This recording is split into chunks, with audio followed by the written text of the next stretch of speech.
Boa noite, cá estamos para mais uma edição do Em Casa à Conversa com, o programa do Mais Guimarães, em que entrevistamos personalidades guimaranenses ligadas à saúde, com atividades ligadas à saúde e também a outras áreas importantes para a nossa vida coletiva. Falamos sobre o momento que atravessamos coletivamente, esta pandemia da Covid-19 e de que forma estamos a vivê-la em Guimarães. A nossa convidada de hoje é Emanuela Lopes, é psicóloga da Clínica e da Saúde.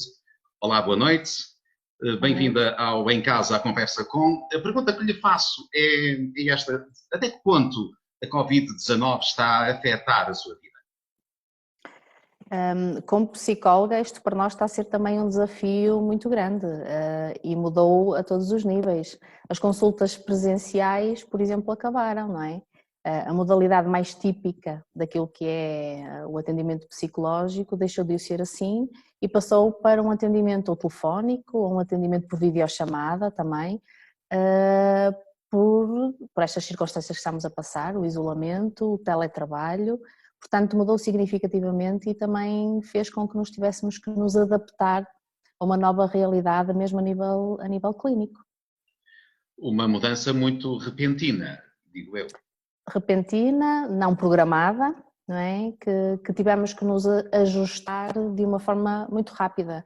Isto pôs-nos todos à prova, mesmo a nossa capacidade de adaptabilidade, não é? Agora aquilo que está muito na moda e que se fala, e que nos pôs muito e testou-nos imenso, portanto mudou-nos, mas lá nos conseguimos adaptar. E a procura dos vossos serviços de psicologia neste momento conturbado, diria também que tem aumentado nos últimos dias? Tem aumentado e começou muito cedo, isto assustou muito as pessoas. Realmente este vírus, o Covid-19, está a mudar muito a vida das pessoas, está a mudar muito a vida das famílias, num aspecto em que as pessoas têm que estar isoladas, em que as escolas fecham, em que podemos transmitir o vírus infectado em termos de contágio nos nossos familiares, portanto as pessoas estão assustadas, começou muito cedo, quando isto, de facto, antes até de entrarmos no termo da pandemia, e tivemos que nos adaptar, mas a procura é muito assim. E de que forma é que as pessoas devem tentar, pelo menos, encarar esta pandemia e manterem alguma sanidade, como nós conseguimos até ler nas redes sociais, que alguns dizem que começa a faltar já nesta altura, quando estamos com um pouco mais de uma semana de isolamento. Isolamento, exatamente. O isolamento pode exacerbar algumas emoções e muitas vezes conduz ao aumento de grande tensão emocional e pode levar mesmo ao conflito. Portanto, ninguém estava habituado a estar 24 horas dentro de uma casa ou confinado a um determinado espaço físico, mesmo que morasse sozinho, havia a liberdade das suas escolhas, das rotinas. Portanto, quando nós vivemos em família, mesmo em termos de casal, mesmo com os nossos filhos, pode-se gerar aqui alguma tensão emocional significativa e muitas vezes pode levar até a alguns conflitos. Algumas estratégias são fundamentais. A primeira que nós destacamos é muita comunicação. A comunicação tem que ser eficaz. É importante eu falar, mas também é muito importante eu saber ouvir, tanto os nossos parceiros como os nossos filhos, as nossas crianças. Portanto, isto seria um dos pontos fundamentais. A questão de estruturar o dia a dia. Nós, quando estamos em casa, e às vezes ao fim de semana podia-se verificar um bocado isso, não temos muito o hábito das rotinas. Tanto a questão de levantar à mesma hora, de nos vestirmos, de termos horas para o pequeno almoço. E agora, nesta fase, é extremamente importante que se mantenha rotinas. As pessoas têm que se tentar deitar mais ou menos à mesma hora, levantar mais ou menos à mesma hora, estruturar o dia, por exemplo, logo a começar no pequeno almoço, as pessoas sentarem-se no pequeno almoço em casa, em termos de casal podem discutir algumas situações que podem passar os dois enquanto casal, ter momentos para si próprios, ter momentos com os filhos e dividir até questões relacionadas não só com a casa, porque esta questão da gestão das expectativas também é importante, mas também quem está em teletrabalho. Portanto, fazer esta gestão destas coisas todas é muito complicado e as pessoas ainda estão numa fase de adaptação e já há algumas pessoas que não estão a lidar muito bem com isto. Têm sentido, nos contactos que têm feito com alguma da população, essas preocupações com a forma como estão a gerir o tempo dentro das casas? Coloquemos aqui uma questão simples. Um casal que já vinha, por exemplo, com algumas dificuldades de entendimento, agora verem-se confinados 24 horas por dia dentro do mesmo espaço, pode resultar aqui em algo mais preocupante? Se não for bem gerido, pode. Daí que nós temos que tentar olhar para isto de uma perspectiva também mais otimista e podem aproveitar este tipo em questão, os dois confinados num espaço físico, ou mesmo espaço físico, para tentar falar sobre a própria relação. Evidente que quando a qualidade de um relacionamento já não é muito bom, o facto de estarem 24 horas faz com que os conflitos, esta tensão emocional, se exacerbe. E quando eu digo esta questão de estruturar, quando as pessoas se sentam, quando as pessoas comunicam, quando as pessoas sabem o que podem esperar do outro, repare, muitas vezes tem a ver com as questões das tarefas de casa. Porque se antes saímos de manhã, até podemos almoçar fora, e chegamos todos à noite e os miúdos estão na escola e almoçam nas cantinas e bem, agora passa tudo por uma rotina que é muito nova em muitos dias e é muito tempo e mesmo há uma incerteza de quanto tempo isto vai demorar e há esta expectativa em que eu espero que o outro, se eu estou a fazer o almoço, eu espero que o outro, por exemplo, ponha à mesa e às vezes isso não acontece. Portanto, e este tipo de coisas, muitas vezes tão simples e tão pequenas, pode originar alguns conflitos, algumas discussões, que se o casal, se as pessoas têm este tipo de comunicação que é um pouco mais eficaz, podemos de facto evitar isso. Portanto, aquilo que se aconselha mais é que as pessoas se sentem e que comuniquem e que consigam estabelecer algumas regras entre elas para evitar que com isso a relação saia mais degradada. Podemos também considerar que haverá casos em que as coisas acontecerão bem melhor, portanto não colocaremos aqui só a possibilidade de as coisas entre as famílias e os casais correrem mal, mas pode acontecer exatamente o oposto, de haver essa reconciliação durante este período. E o relacionamento com as crianças, como é que sugere que aconteça nesta fase? Esse é um dos grandes desafios também que as pessoas quando nos procuram nos falam, não é? Porque os miúdos estão agitados, os miúdos têm muita energia e esta nossa capacidade também de tolerar, não é? A própria frustração, muitas vezes está mais diminuída precisamente por esta questão que estamos a passar. O que é aconselhável falar com os miúdos, explicar o que é que se está a passar, explicar o que é o vírus, explicar o porquê que estamos em casa numa questão de isolamento e que não podemos sair à rua.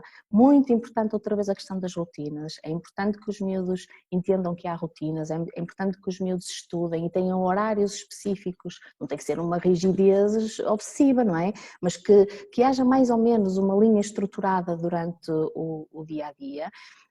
E é importante que os pais tenham alguns momentos para eles próprios, eu sei que isto é extremamente difícil, mas é uma das coisas que eu costumo aconselhar, para de alguma maneira relaxar e esta capacidade de tolerância ser cada vez maior, porque as birras, esta questão de às vezes os miúdos se pegarem uns com os outros, perfeitamente normal, não são alterações de comportamento como às vezes os pais nos perguntam, será que se está a passar alguma coisa, será que agora o meu filho está com algum problema que antes estava mais escondido, há pouco tempo foi precisamente um caso assim, e que não parece, tem a ver com a questão de estarem todos confinados num espaço há muito tempo e que também não sabemos quando é que isto vai passar. Portanto, é muito recomendado que se faça este tipo de questões com os miúdos.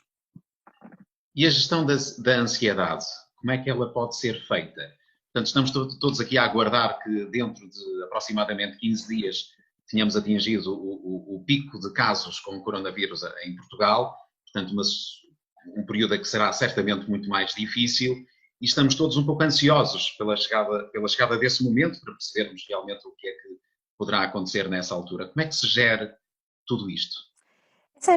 Eu acho que o primeiro passo é precisamente isso, nós temos que aceitar a questão da ansiedade e a questão do medo. É perfeitamente normal estarmos todos assim, ansiosos, receosos, esta questão angustiados também, preocupados, como eu falei também desta questão de podermos infectar os nossos filhos, preocupados com os nossos pais, com os nossos familiares, com os nossos amigos, que esta questão do isolamento também nos tira e muitas vezes transmite um sentimento de solidão porque estamos isolados do mundo e porque não podemos sair e manter as nossas rotinas, e esta ansiedade muitas vezes aliás, isso tem sido muito descrito, são as crises de ansiedade, de facto estão-se a verificar com muita frequência. A primeira coisa que nós costumamos aconselhar é que as pessoas se mantenham informadas e que consigam compreender de facto o risco, é grave o que se está a passar, não é preciso entrarmos numa histeria coletiva, obviamente, mas manter-nos informados. Informados também não significa passar a vida a ver televisão, passar a vida a ler o jornal, passar a vida nas redes sociais. É aconselhável que só seja uma ou duas vezes por dia e que façam sobretudo com fontes oficiais, não é? DGS, o Ministério da Saúde, portanto, sítios onde nós sabemos que de facto as fontes são fidedignas. Manter o contacto com o resto dos familiares é muito importante, que as pessoas utilizem e comecem utilizar mais e a saber que há muitas pessoas que não sabiam lidar com as redes sociais, não é? E saber lidar com estas questões das videochamadas, o ligar, mantenham-se em contacto. Mantenham-se em contacto com os vossos amigos, com os vossos familiares, liguem, falem, não só do que está a acontecer em termos negativos em relação ao mundo, mas como é que as pessoas vão estando. Portanto, esta rede social informal também é extremamente importante para diminuir esta ansiedade.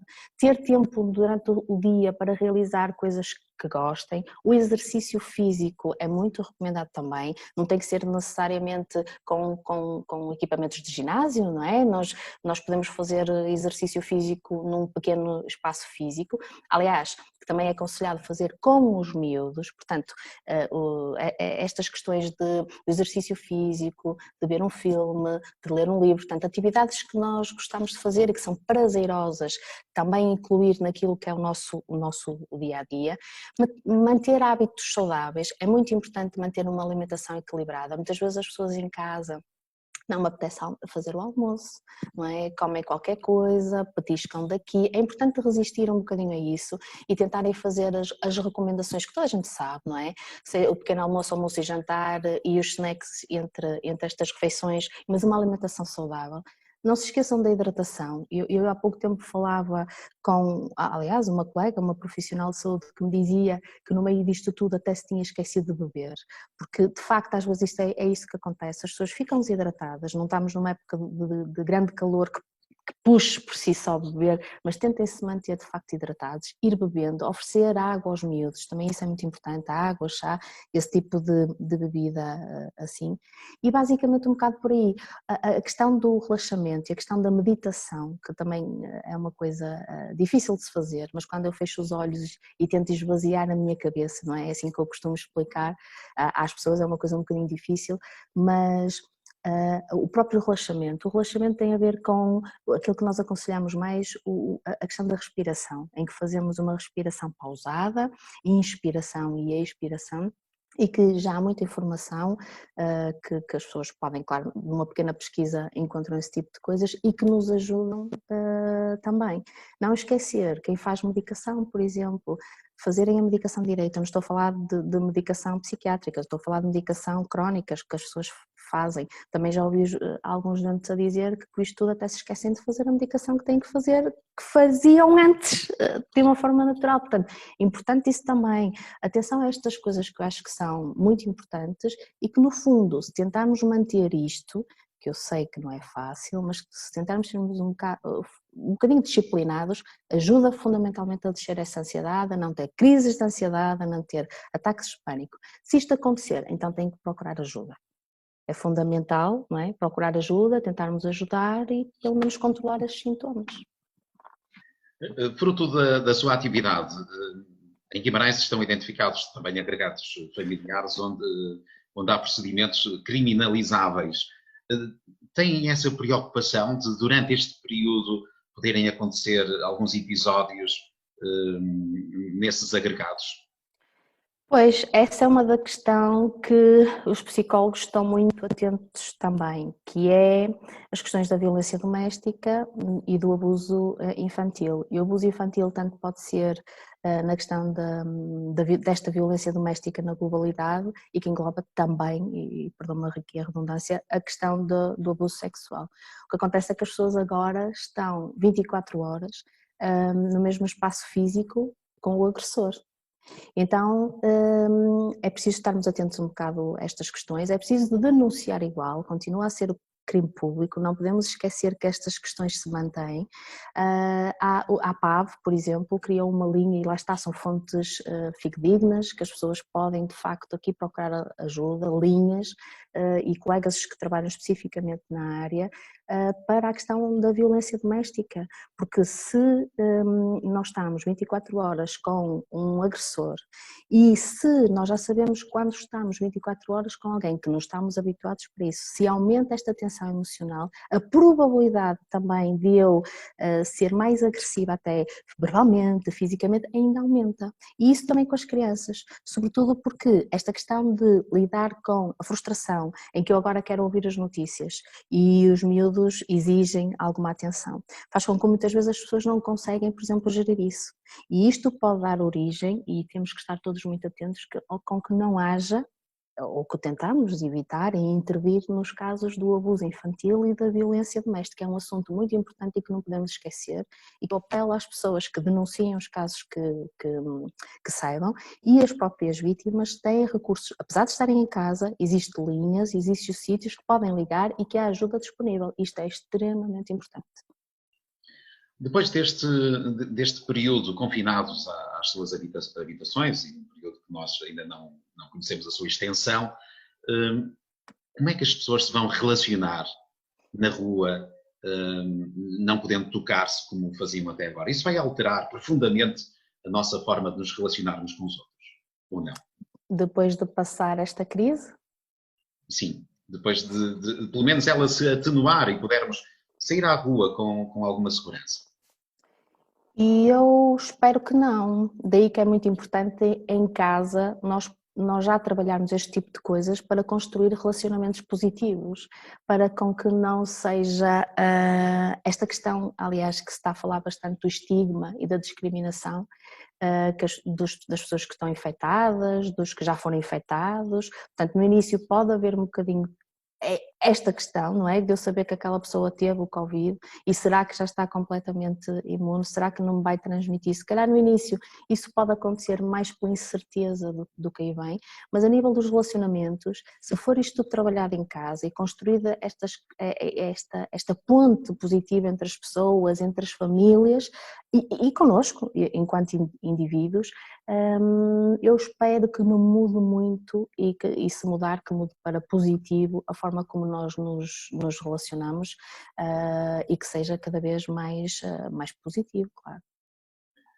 Durante esta semana surgiram alguns artigos, até de profissionais de saúde, acusando a comunicação social e também as redes sociais de haver uma romantização desta crise, tornando-a algo de positivo até para a vida das pessoas e para as relações.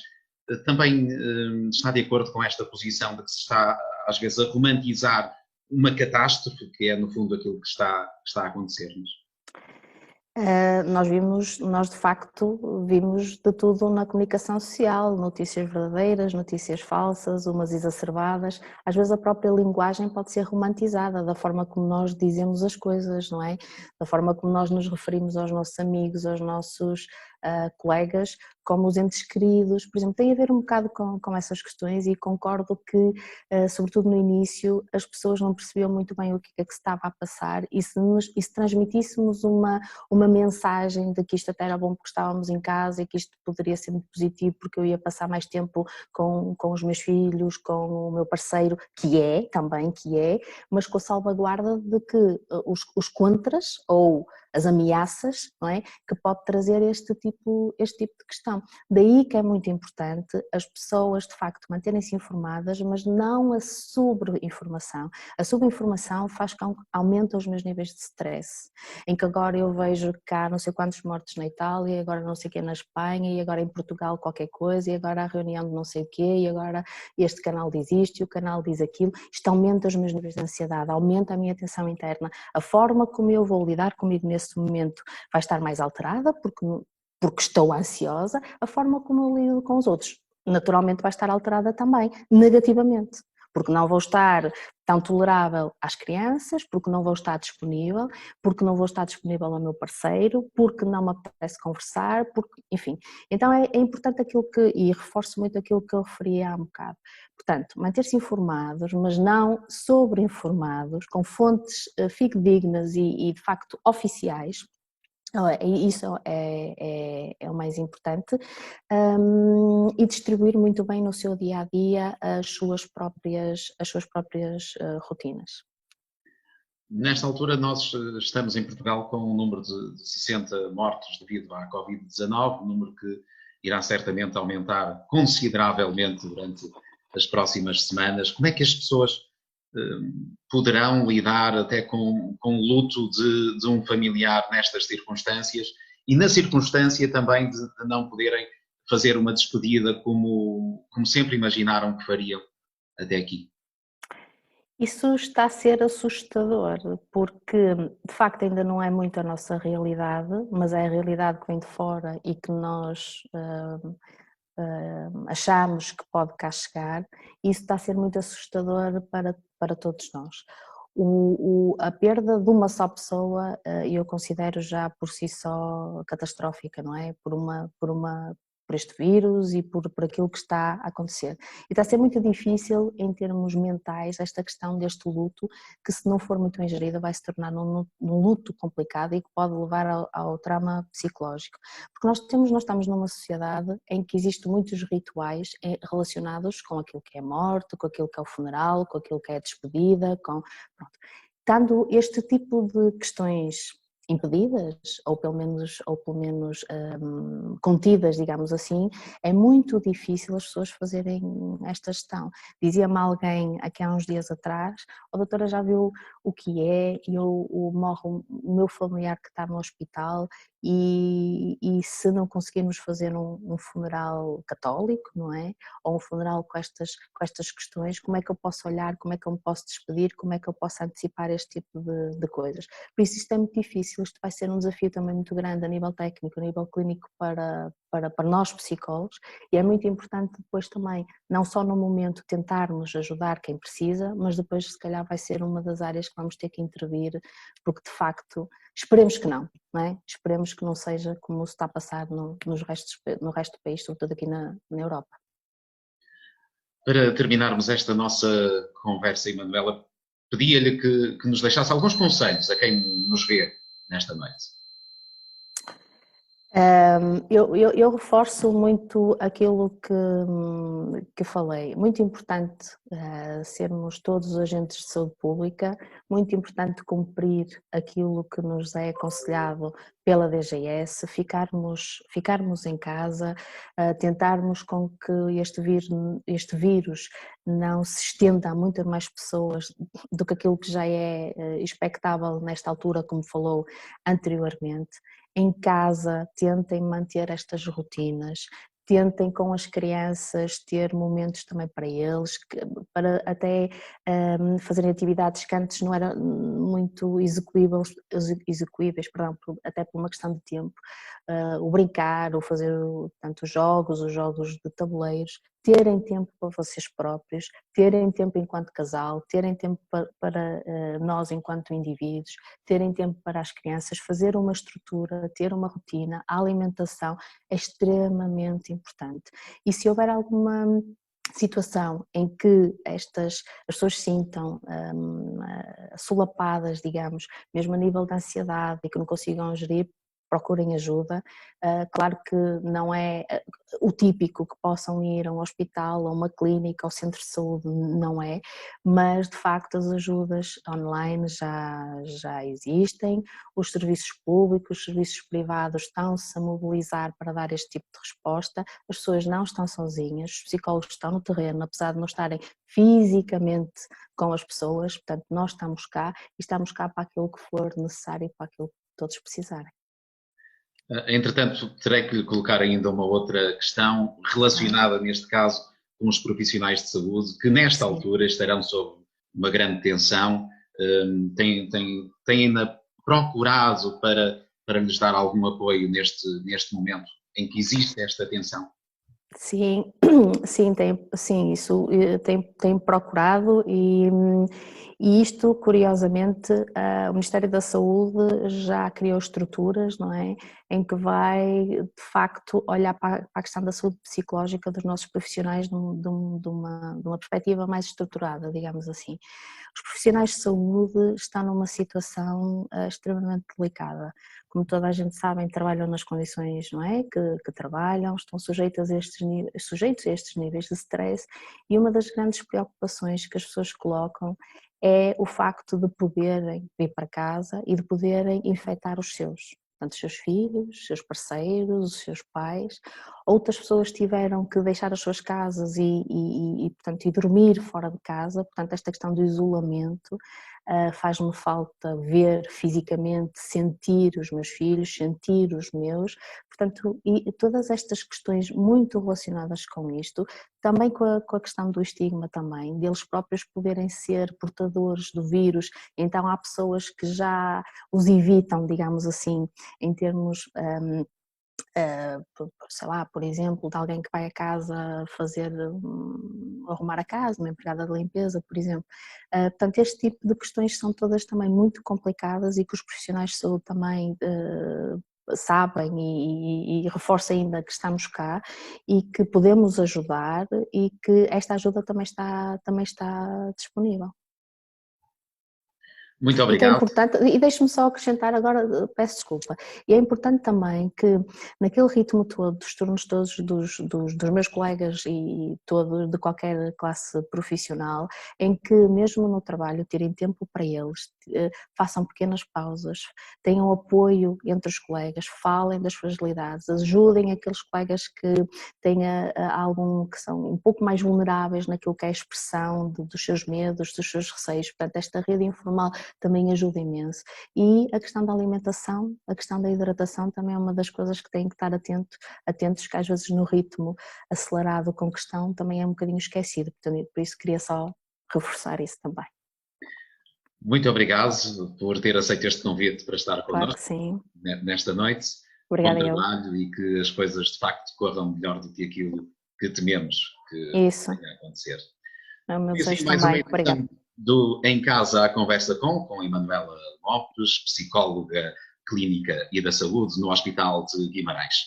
No próximo sábado teremos mais um convidado, estaremos à conversa com o escritor Walter Ugumem. Sábado, a partir das 20h30. Boa noite.